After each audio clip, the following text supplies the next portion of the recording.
Hallo meine lieben Freunde, hier ist wieder Michael Grant mit Klartext. Heute zu dem Thema Stalingrad, 11 verschwiegene Mythen und Fakten.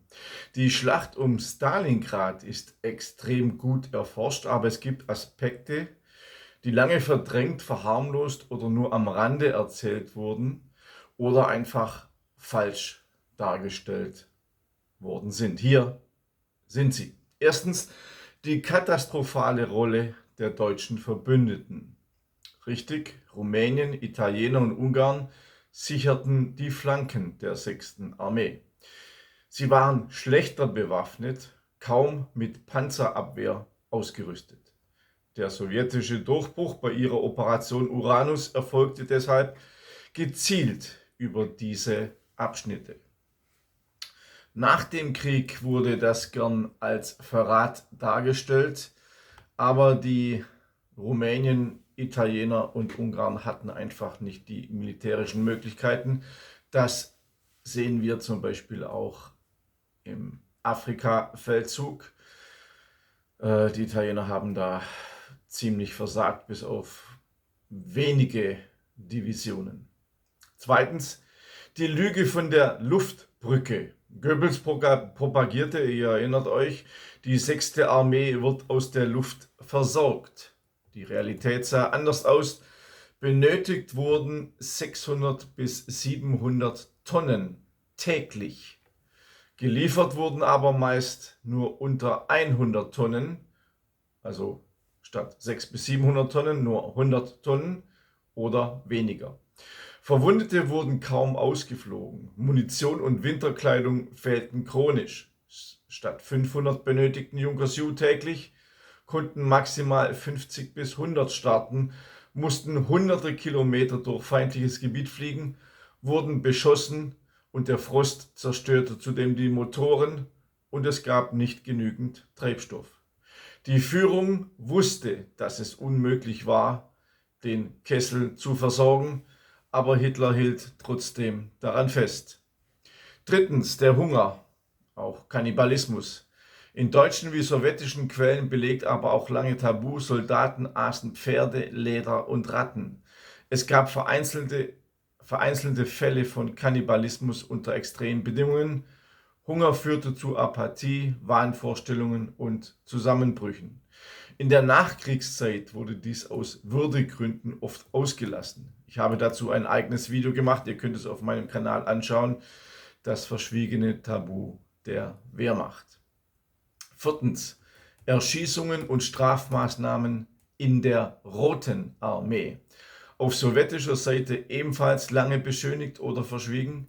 Sperrtruppen des NKWD erschossen Deserteure. Es galt der Befehl Nummer 227 von Stalin, keinen Schritt zurück. Strafbataillone wurden bewusst in extrem verlustreiche Einsätze geschickt. Das wird natürlich in Deutschland oftmals vergessen und die Opfer durch die Rote Armee an ihren eigenen Soldaten werden, naja klar, wie soll es auch anders sein, den Deutschen zugeschrieben. Fünftens, die Zivilbevölkerung wurde praktisch geopfert von ihrer eigenen Armee.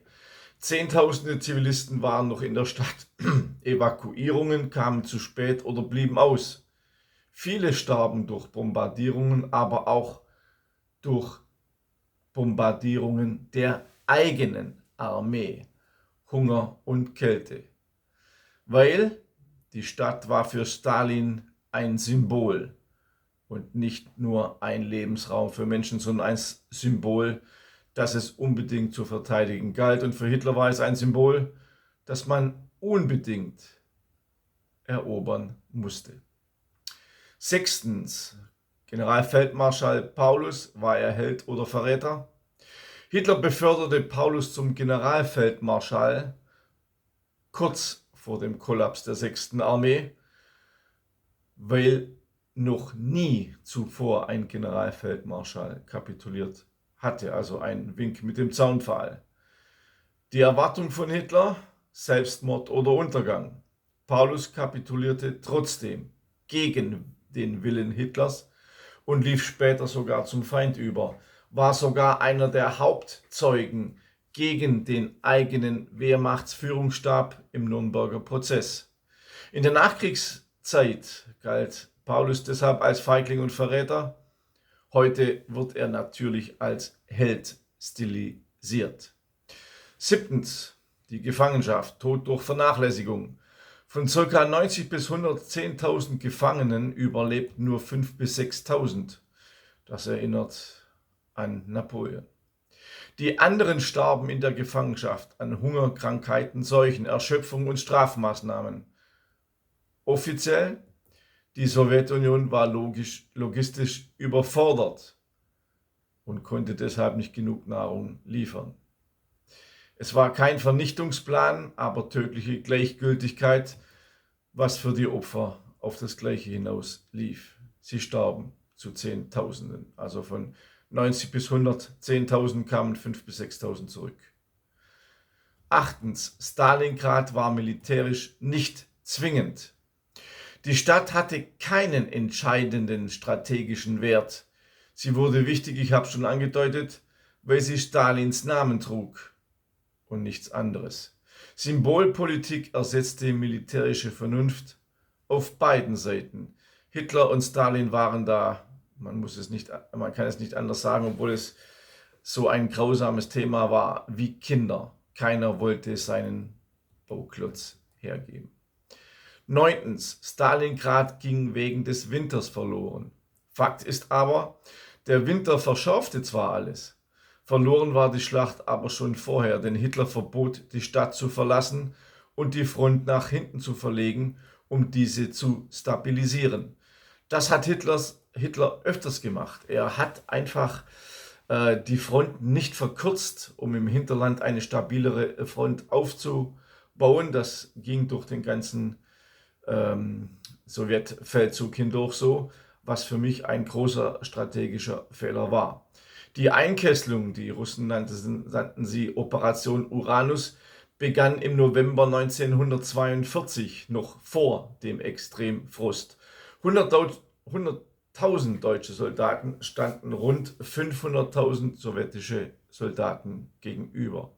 Aber entscheidender waren überdehnte Fronten, schwache Flanken und Führungsfehler. Der Winter war zwar der Henker, aber nicht der Mörder. 10. Hitler allein hat Stalingrad verloren. Richtig ist, Hitler blockierte den Ausbruch, ja, aber Paulus forderte ihn zu spät und zu zaghaft. Die Generalität widersprach nicht konsequent.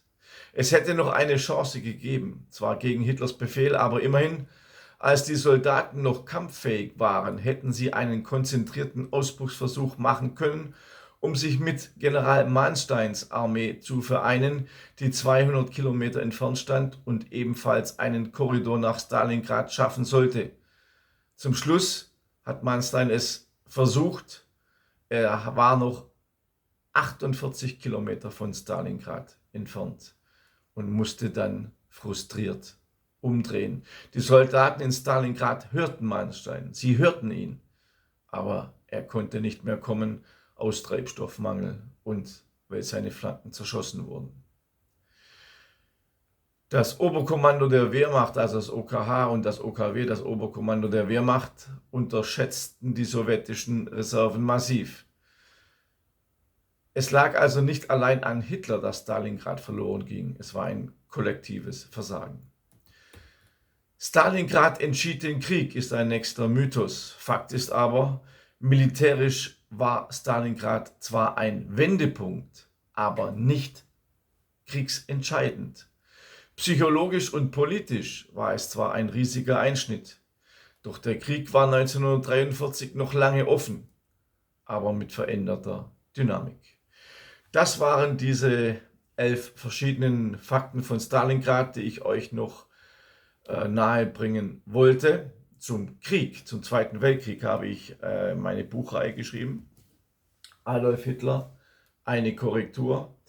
In Band 3 erkläre ich die Vorkriegszeit, in Band 4 den Kriegsausbruch also den Feldzug gegen Polen und ab Band 5 die Feldzüge, die Hitler geführt hat oder führen musste, wie ich beweise. Auch in meinem neuen Buch Deutschland muss vernichtet werden geht es um den Zweiten Weltkrieg, und zwar um die Vernichtung des deutschen Volkes durch die alliierten Massenmörder. Ich stelle und dokumentiere zum ersten Mal zusammenhängend alle Massenmorde an uns Deutschen mit vielen schockierenden Fotos, die ihr so noch nie gesehen habt. Angela Merkel ist auf diesem Buch, weil auch sie seit 2015 schuld daran war, dass unser deutsches Volk zersetzt wurde. Also besorgt euch dieses Buch. Bitte abonniert mich auch bei Telegram, weil dort beantworte ich die Kommentare zu den Videos und mache viele Audioschnitte und Audionachrichten, die ich bei YouTube nicht veröffentlichen kann. Auch mein kostenloser Newsletter auf www.michaelgrant.de ist jede Woche ein Thema wert, oftmals auch ein aktuelles Thema und nicht nur Zeitgeschichte. Ich wünsche euch alles Gute, bis zum nächsten Mal. Euer Michael Grant.